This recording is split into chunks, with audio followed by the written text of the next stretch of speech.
One day, Edward was in the shed where he lived with the other engines. They were all bigger than Edward and boasted about it. "The driver won't choose you again," said Gordon. "He wants strong engines like us."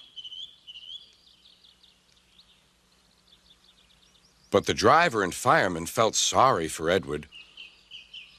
"Would you like to come out today?" "Oh, yes, please," said Edward. So they lit his fire, made lots of steam, and Edward puffed away.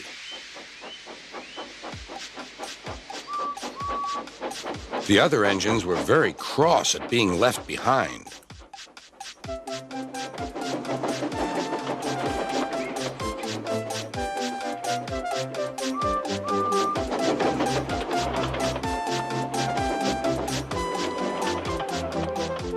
Edward worked hard all day. The coaches thought he was very kind, and the driver was very pleased.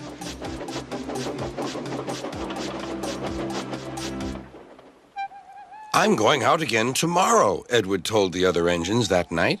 "What do you think of that?" But he didn't hear what they thought, for he was so tired and happy that he fell asleep at once. Next morning, Edward woke up to find nothing had changed. Gordon was still boasting. "You watch me, little Edward, as I rush through with the express. That will be a splendid sight for you. Goodbye, little Edward. Look out for me this afternoon."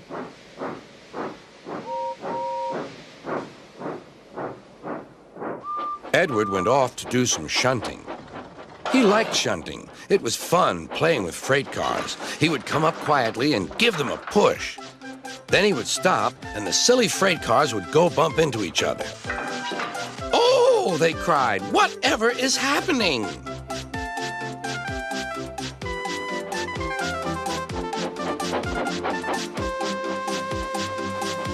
Edward played till there were no more freight cars. Then he stopped to rest.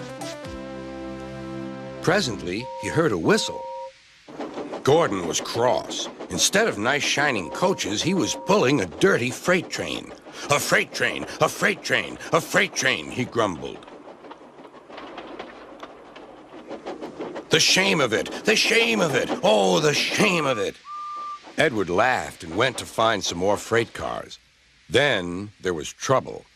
"Gordon can't get up the hill," the porter called to Edward's driver. "Will you take Edward and push him, please?"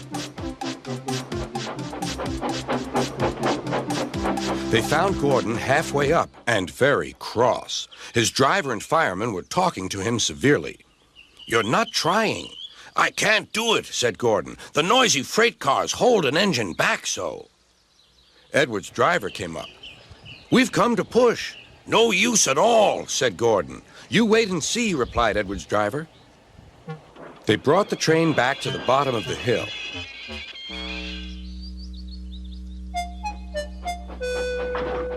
"I'm ready," said Edward. "No good," grumbled Gordon. They pulled and pushed as hard as they could.